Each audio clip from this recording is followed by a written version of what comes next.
wanted to highlight one specifically that's been in the news most recently, and that is the escalation of threats and capabilities coming from North Korea. Now, why is that important to us here in Hawaii? You guys know. We know.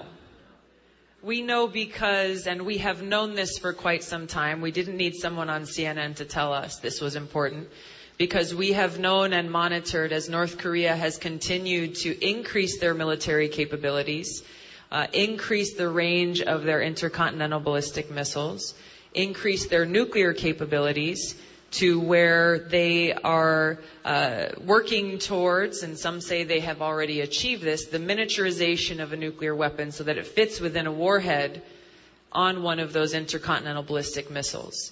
And the fact is that those missiles place Hawaii within range, and they have made threats directly against Hawaii as well as other states in the country.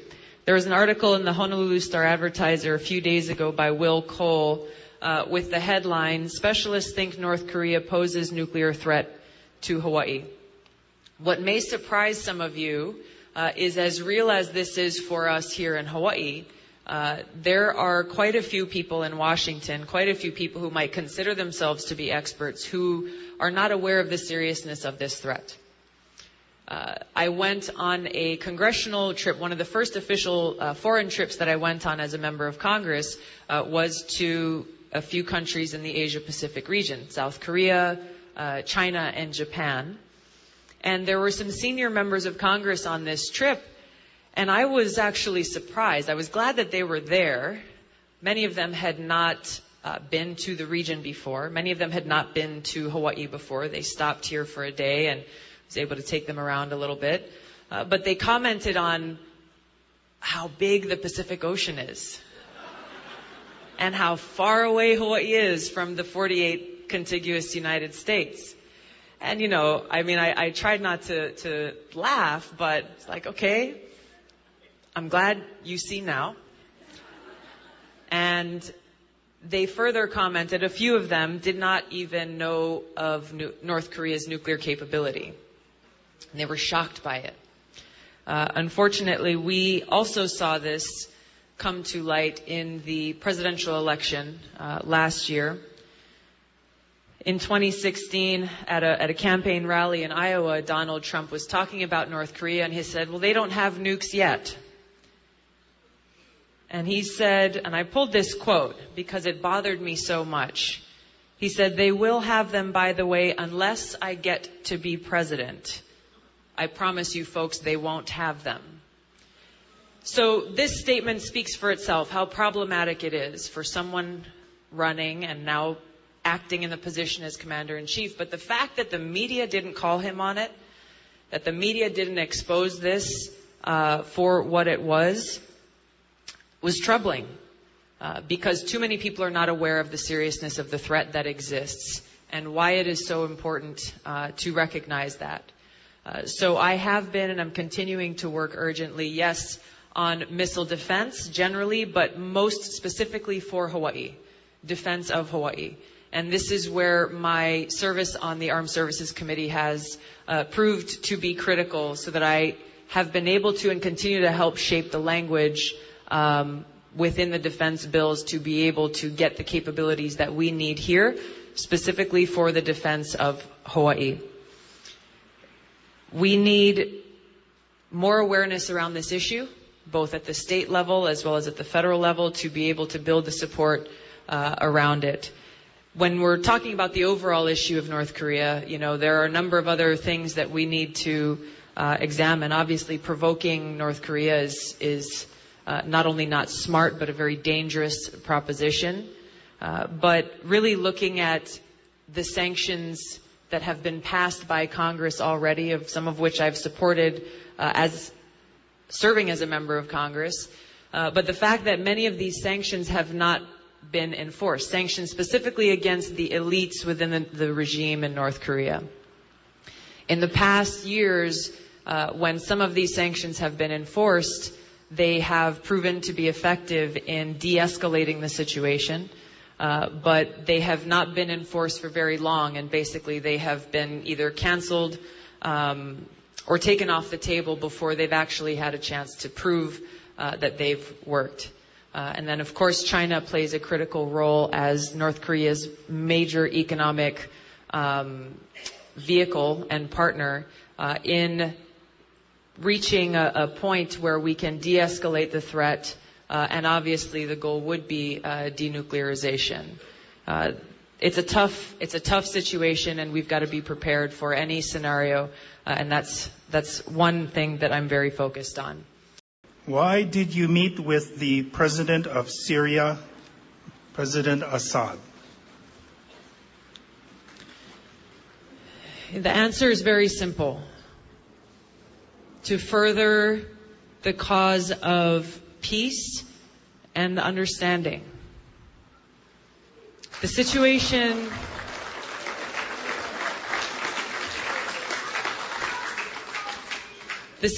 in Syria is devastating and real for the Syrian people.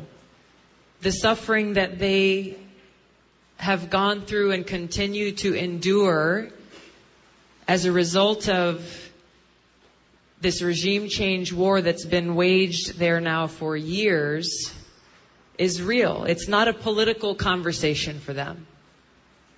It's not an ideological debate for them.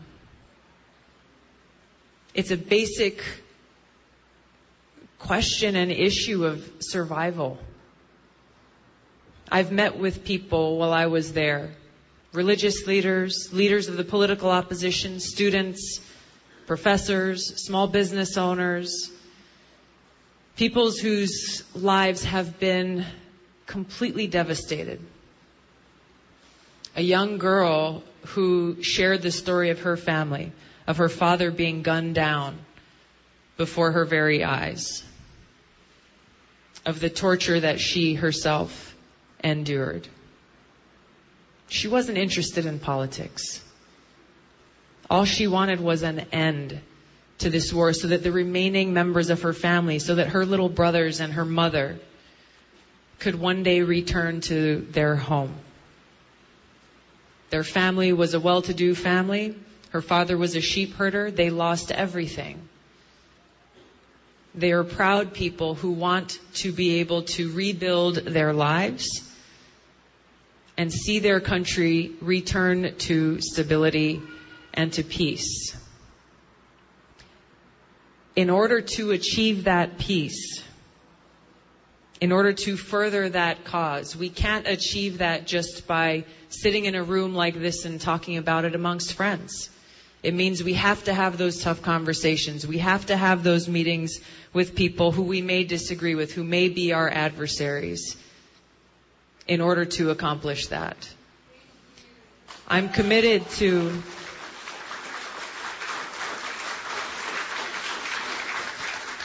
continuing, as I have been for years, this fight to bring about an end to this illegal, counterproductive regime change war in Syria, and provide that path towards peace where the Syrian people can determine for themselves the future they want. They don't want the United States or any European country or Saudi Arabia or Turkey or any other country telling them what they should choose, what kind of reforms they should have, who should lead their country. They want to make that decision for themselves. And they should have the opportunity to do so. Yeah, good evening. Aloha, Thank James. you for coming. Aloha. I just want to thank you for representing us all in Washington, and please. Thank you.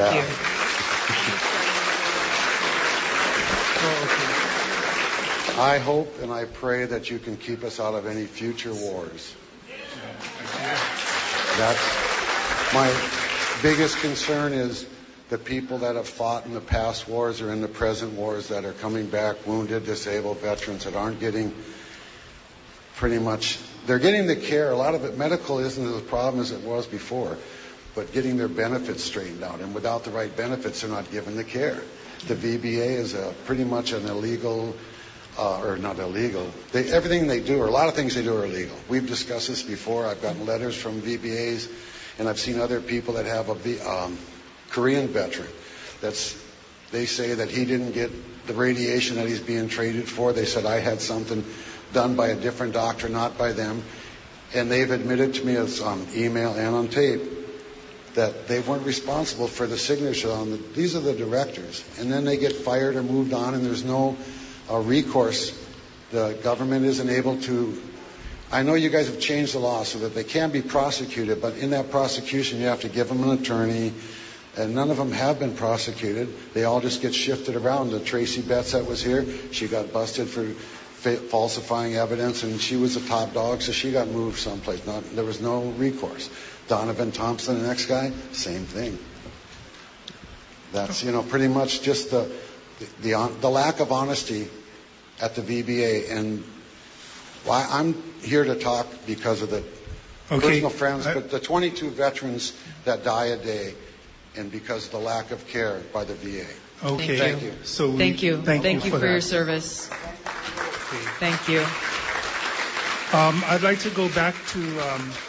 I'm sorry. Go ahead. Yeah, I got to answer this one. This is an important one. Yeah, this is what you do. You're right on so many fronts about the challenges that exist still within our VA system. It's a system that unfortunately has been deeply broken for a very long time. And even as unfortunately many times people simply try to throw money at the problem, it doesn't actually solve some of the systemic challenges and issues that exist that have caused these problems not only to continue but to continue to grow.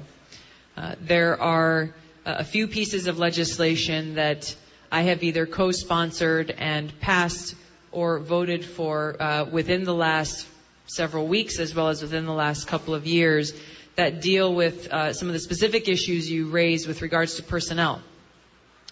It's astounding, as we've seen over the last few years, where the attention and the spotlight has really been put on the VA and some of the problematic practices that have gone on there because it has really brought to light, and thankfully, unfortunately these things happen, but thankfully they are being brought to light so that they can actually be addressed. I think many of us are familiar with the fact that Hawaii had the unfortunate distinction of having the longest wait times in the country for veterans to see a doctor for the first time. It was over 180 days when these reports first came out. I've heard from veterans who once they get in the door, they love the treatment that they get, and it's top-notch quality care.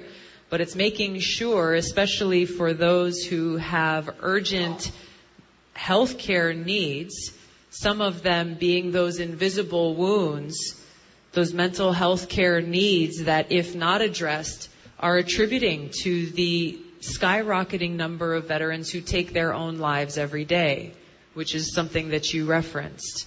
That people who will have survived more often than not multiple deployments in combat to come home and get to a place where they feel there is no other option but to end their own life.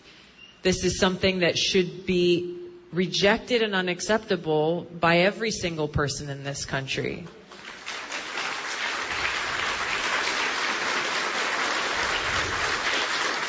So I'll just mention a couple, and there are a number. If you want more details, feel free to contact us. But just in the last couple of weeks, we passed a bill called the VA Accountability Act that provides more flexibility to the Secretary of the VA to actually fire and remove bad actors within the VA. Because unfortunately, we have seen not only those who have been found to be directly responsible, both senior at the very topmost senior level as well as those at lower levels, when they have been found to be responsible for cooking the books, for changing dates to make things look better than they actually are, oftentimes putting at risk people's health care and well-being and lives, they not only get transferred to another place, we have seen people actually get bonuses. There was other legislation that I co-sponsored, that would eliminate those bonuses for those senior level employees until the VA can show that they've got their act together.